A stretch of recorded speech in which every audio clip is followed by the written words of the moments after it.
Hi guys, welcome back to A to Z news. ఈరోజు ఈ వీడియోలో నేను రేషన్ కార్డుకి సంబంధించి ఒక ముఖ్యమైన అప్డేట్ని అయితే తీసుకొచ్చాను. దాని గురించి మీకు ఈ వీడియోలో పూర్తిగా వివరిస్తాను. చివరి వరకు చూసి మీరు కూడా తెలుసుకోండి. ఈ వీడియో నచ్చితే లైక్ చేయండి అండ్ ఇలాంటి మరిన్ని ఇన్ఫర్మేటివ్ వీడియోస్ కోసం వెంటనే మన ఛానల్ని సబ్స్క్రైబ్ చేసుకోండి. మీకు తెలిసిన వాళ్ళకు కూడా ఈ వీడియోని అయితే షేర్ చేయండి, వాళ్ళు కూడా తెలుసుకుంటారు. Let's get in to the video. ఈ విధంగా చేస్తే గనక రేషన్ కార్డుని రద్దు చేస్తామని ప్రభుత్వం కీలక ప్రకటన చేసింది. దాని గురించి అయితే మీకు ఈ వీడియోలో ఇప్పుడు పూర్తిగా వివరిస్తాను. తెలంగాణ రాష్ట్ర వ్యాప్తంగా గత కొన్ని రోజులుగా భారీ వర్షాలు కురుస్తున్నాయి. వాగులు వంకలు ఉప్పొంగి ప్రవహిస్తుండడంతో పలు గ్రామాల్లో జనజీవనం స్తంభించిపోయింది. ఈ నేపథ్యంలో ప్రమాదాలను నివారించడానికి అధికారులు అప్రమత్తమయ్యారు. ముఖ్యంగా ఉప్పొంగి ప్రవహిస్తున్న వాగులలో చేపల వేట కోసం వెళ్లే వారిపై అధికారులు కఠిన చర్యలకు సిద్ధమయ్యారు. ఖమ్మం జిల్లాలో గత కొన్ని రోజులుగా గణనీయమైన వర్షపాతం నమోదైంది. జిల్లాలో సగటున 80 మిల్లీమీటర్ల వర్షపాతం నమోదవగా భద్రాచలం వంటి లోతట్టు ప్రాంతాల్లో ఇది 100 మిల్లీమీటర్లకు పైగా ఉంది.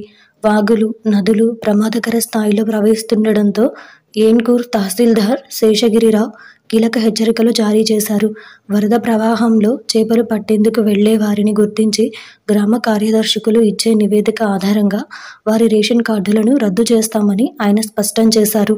ఇప్పటికే రాష్ట్ర ప్రభుత్వం 3 రోజుల పాటు అలర్ట్ ప్రకటించింది. ప్రజలు అత్యవసర పరిస్థితుల్లో తప్ప బయటకు రావద్దని, వరద ప్రవాహం ఉన్న ప్రాంతాలకు వెళ్లవద్దని ఆయన విజ్ఞప్తి చేశారు. ఎడతెరిపి లేకుండా కురుస్తున్న వర్షాల కారణంగా రోడ్లపై నీరు నిలిచిపోయింది. దీంతో రవాణాకు తీవ్ర అంతరాయం ఏర్పడింది.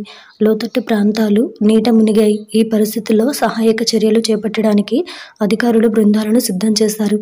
గ్రామ కార్యదర్శులు నిత్యం ప్రజలకు అందుబాటులో ఉంటూ వరద పరిస్థితిని ఎప్పటికప్పుడు సమీక్షిస్తున్నారు. వర్షాల వల్ల ఏ గ్రామంలో కూడా ప్రాణ, ఆస్తి నష్టం జరగకుండా అధికారులు ముందస్తు జాగ్రత్తలు తీసుకుంటున్నారు. ప్రజల అధికారుల సూచనలను పాటించి సహకరించాలని అధికారులు కోరుతున్నారు. ఈ చర్యల ద్వారా వర్షాల వల్ల కలిగే నష్టాన్ని తగ్గించవచ్చని భావిస్తున్నారు.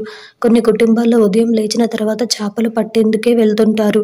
వారికి అదే జీవనాధారం. అయితే వర్షాలు కురుస్తున్న సమయంలో వేటకు వెళ్లడం మంచిది కాదు అని అధికారులు సూచిస్తున్నారు. దీనిని ప్రతి ఒక్కరూ పాటించాలని, వర్షాల కారణంగా అవసరం ఉంటే తప్ప బయటకు రావద్దంటూ హెచ్చరిస్తున్నారు. వీటిని ఎవరు ఉల్లంఘించినా సరే కీలక చర్యలు తీసుకుంటామని, రేషన్ కార్డులు తప్పకుండా రద్దు చేస్తామని ప్రకటించారు. ఇదండి ఈ వీడియోకి సంబంధించిన ముఖ్యమైన అప్డేట్. అయితే మీకు ఈ వీడియో నచ్చితే లైక్ చేయండి. సో మీకు తెలిసిన వారికి కూడా ఈ వీడియోని షేర్ చేయండి, వాళ్ళు కూడా తెలుసుకుంటారు. ఇలాంటి మరిన్ని ఇన్ఫర్మేటివ్ వీడియోస్ కోసం వెంటనే మన ఛానల్ని సబ్స్క్రైబ్ చేసుకోండి.